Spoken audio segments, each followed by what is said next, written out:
তো good morning. আজকে হচ্ছে আমাদের ডে 3 আর আমরা এসেছি সুন্দরবন টাইগার রিজার্ভে। তো কি কি আছে তোমাদেরকে আমরা সব দেখাবো।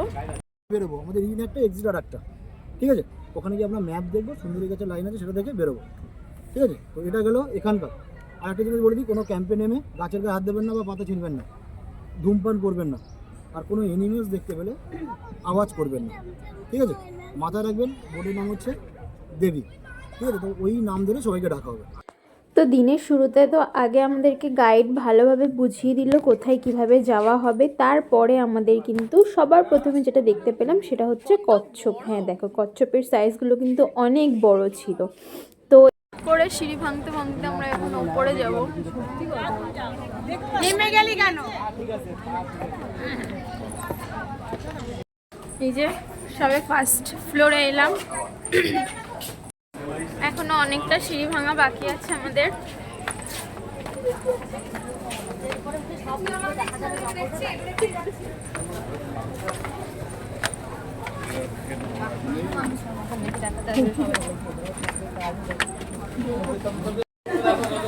আমরা কতটা দূরে চলে এসেছি, অনেকটা উপরে।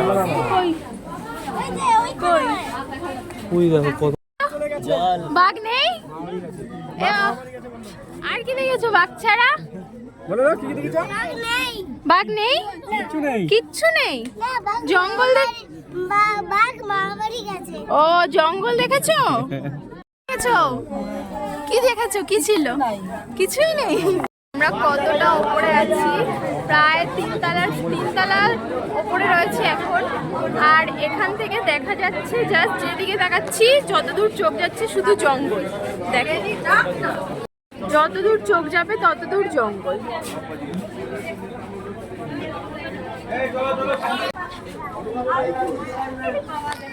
কিছুই ছিল না দেখার মতন, শুধু যেদিকেই তাকালাম শুধু জঙ্গল আর দু একটা কচ্ছপ দেখতে পেলাম, এছাড়া আর কিছুই দেখলাম না।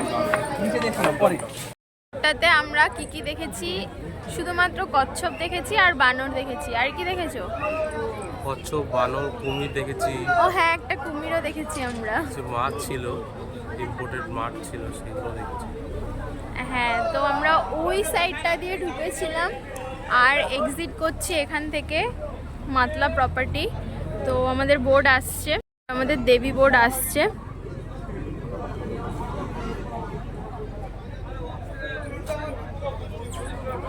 এই সব দাঁড়িয়ে রয়েছে বোর্ডের জন্য, ওয়েট করছে। হচ্ছে আমাদের ডে 3 এর মর্নিং ব্রেকফাস্ট। একটা ডিম সিদ্ধ, সঙ্গে ছোলার ডাল, গরম গরম লুচি। আজকের সেকেন্ড ডেস্টিনেশন কি সুদ্ধনখালি বিট।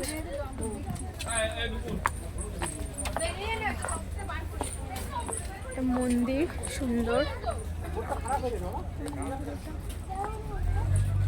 ম্যানগ্রোভ অরণ্য। তো এটা হচ্ছে আমাদের সেকেন্ড ওয়াচ টাওয়ার সজনেখালিতে। তো আমরা এটা আজকে উঠছি না, কারণ প্রথমেরটা একটা উঠেছি, তো এটা উঠছি না কারণ আরও অনেক স্পট আছে। এই যদি এত সিঁড়ি ভেঙে ভেঙে উঠি তাহলে পরেরগুলোতে আর দেখার মতন এনার্জি থাকবে না। তো এটা দেখছি না। আর এমনিতেও এটা দুটো ফ্লোরই আছে, গিয়েও সেরকম লাভ নেই। তো চলো তোমাদেরকে পরের জিনিসটা আমরা দেখাচ্ছি। তো প্রথম জায়গাটা তো দেখা হয়ে গেল, তোমাদের সাথে আমি পুরোটাই শেয়ার করলাম কোথায় কি দেখলাম, কটা কচ্ছপ দেখলাম, বাঘ দেখতে পেলাম কিনা সবই শেয়ার করলাম। আর তারপরে কিন্তু আবার লঞ্চে উঠে চলে এসছে চিংড়ি মাছ ভাজা। হচ্ছে চিংড়ি মাছ ভাজা, অ্যান্ড সঙ্গে রয়েছে গরম গরম চা। চলো উপভোগ করি। এই গরম গরম চা খেতে খেতে কিন্তু এই সুন্দর নদীটার মধ্যে আমরা ঘুরছিলাম। আর আমরা যে পরের জায়গাটাতে যাব দেখার জন্য, সেখানেই আমাদেরকে নিয়ে যাওয়া হচ্ছিল।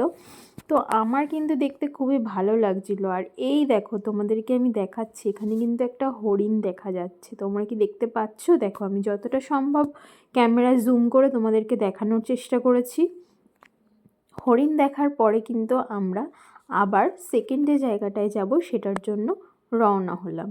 তো চলে এলাম তো এই হচ্ছে আমাদের দোবাকি ক্যাম্পের আর অবধি। জানো শান্তনু বাচ্চা ছেলে এখান থেকে আমরা এন্ট্রি করছি। এটাই আমাদের আজকের লাস্ট। এইটাই আমরা ভিডিওতে বোধহয় দেখি, দুদিকে জঙ্গল আর মাঝখান তো আমরা থেকে এখন যায়। তো রয়েছি খাঁচার মধ্যে জঙ্গলের ওরা রয়েছে খাঁচার মধ্যে এবার বাঘ মুক্ত আমরা আমরা বন্দি। কিন্তু ক্রোকোডাইলের বাচ্চা নেই না, একদম ক্রোকোডাইলের বাচ্চা এটা। এইটাই নিতে আসবে দেখি কোকোড়ার তোর কাছে বাচ্চারা নিতে আসবে এই গাড়ি এই বাচ্চাকে চুরি করে নিয়ে মাঝখান থেকে হেঁটে যাচ্ছি, দু সাইডে জঙ্গল। দেখি যদি আমাদের ভাগ্যে একটু বাঘ বা কিছু থাকে, যদি আমরা দেখতে পাই। এখনো পর্যন্ত 3 দিন হয়ে গেল, 3 দিনের মধ্যে এখনো আমরা দেখতে পাইনি। জানি না পাবো কিনা, দেখা যাক। আমরা দেখতে তো পাবো না, বাঘের পায়ের ছাপ দেখেই বোধহয় আমাদের আজকের দিনটা কাটাতে হবে। বাঘের আড্ডা আমরা কি রে শুধুই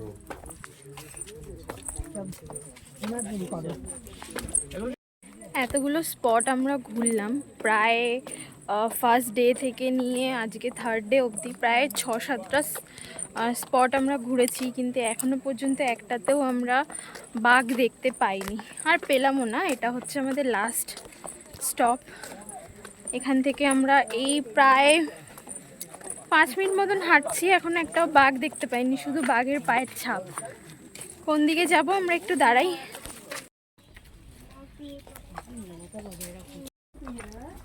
আর এটা হচ্ছে আর্মি ক্যাম্প, এখানে সব জওয়ানরা রয়েছে। সুন্দর জঙ্গলের ভিতরে আর্মি ক্যাম্প রয়েছে, এখানে থাকে এরা। আমরা এসছি তো শীতকালে, কিন্তু আমরা দাঁড়িয়ে গরমকাল উপভোগ করছি। সেই রোদ কারণ সেই রোদ দিচ্ছে বল। পুরো সবাই হয়রান হয়ে গেছি রোদের জন্য আমরা। আর আমরা এখন হেঁটে আসলাম প্রায় 1 কিলোমিটার পর্যন্ত। হেঁটে আমাদের ঘেমে গেছি। 1/2 কিলোমিটার হয়েছে? 1 কিলোমিটার হয়, ঠিক আছে। 1/2 কিলোমিটার হেঁটে এসেছি আমরা, এখন গরমে আমরা দাঁড়িয়ে রয়েছি। এটা আমাদের ঘোরার লাস্ট জায়গা ছিল, ঘোরা হয়ে গেল। এখন আমরা বোটে উঠবো, তারপর আমরা লাঞ্চ করব। লাঞ্চ করে আমাদেরকে মনে হয় 4টে নাগাদ নামিয়ে দেবে, তারপর আমরা ট্রেন ধরে বাড়ি চলে যাব। এটাই ছিল আমাদের সুন্দরবনের ভ্রমণ কাহিনী। তো পুরো ভিডিওটা তোমাদের সাথে আমি শেয়ার করব। এতটা মজা আর এতটা আনন্দ আর এত খাওয়া দাওয়া ছিল সঙ্গে, আর সঙ্গে ছিল এরকম লঞ্চের মধ্যে করে চারিদিকে যত দূর চোখ যাচ্ছে শুধু জল আর জঙ্গল দেখতে দেখতে দিনটা কাটানো। তো এগুলো কিন্তু আমি খুবই মিস করব, কারণ আবার সেই ফিরে যেতে হবে শহরের সেই ঘিঞ্জি পরিবেশে, আবার গিয়ে রোজকার কাজে ব্যস্ত হতে হবে, কারোর অফিস, কারো বা বাড়িতে কাজ। তো চলো আজকের এই শেষ দিনটা এখানে ভালো মতন কাটিয়ে যাই আর উপভোগ করে যাই এই সুন্দর পরিবেশটাকে। আমাদের আজকে লাস্ট ডে, দেখে নিই কি কি খাবার আজকে রয়েছে। ভাত রয়েছে, রয়েছে এটা কি বাঁধাকপি, মাছের মাথা দিয়ে বাঁধাকপি, মাছের মাথা দিয়ে বাঁধাকপি, এটা ভেটকি মাছের ঝাল, ভেটকি মাছের ঝাল, আলু ভাজা, কাঁকড়া কষা, কাঁকড়া কষা, ডাল। ডাল। আর ওদিকে রয়েছে সেম চাটনি, আর সাথে আছে পাপড়। লাঞ্চ আজকে যেহেতু আমাদের লাস্ট ডে, তো তোমার ফিলিংসটা কেমন লাগছে? আজকে লাস্ট ডে, আজকে মানে একটু মানে খারাপ লাগছে। আজকে বাড়ি চলে যেতে হবে, বাড়ি চলে যেতে হবে। মনে হচ্ছে যে না আরো দুদিন থেকে গেলে আর একটু বেশি ভালো লাগবে। প্রথম কিন্তু তুমি বলছিলে ভালো লাগছে না, এখন সেটা তোমার চেঞ্জ হয়েছে, তুমি আরো দুদিন থাকতে চাইছো, তাই তো? এখন ভালো লাগছে না। একটা গঙ্গার উপরে, মানে গঙ্গা না, এটা একটা নদী, পাতলা নদী, আর একটা যে বিদ্যাধরী নদী, দুটো নদীর উপরে এদিকে মানে কোনোদিন এদিকে কোনোদিন ওদিকে এরকম করে আর কি রাইড হচ্ছে, মানে নৌকা বিহার। হ্যাঁ, এখন ভালো লাগছে। মনে হচ্ছে আরো দুদিন থাকতে পারবো। তোমার ফিলিংসটা কেমন? খুবই ভালো লাগছিল, কিন্তু আজকে ডক্টরের পর থেকে মনটা খারাপ হয়ে গেছে। মনে হচ্ছে আরো দুদিন থাকতে পারলে ভালো হতো। এত সুন্দর অ্যাটমসফিয়ার, এত সুন্দর, আরো ভালো লাগে না। মানে আবার বাড়ি যাবো, মনটা খারাপ, আবার সেই কর্মজীবনে ব্যস্ত জীবনে চলে যাবো।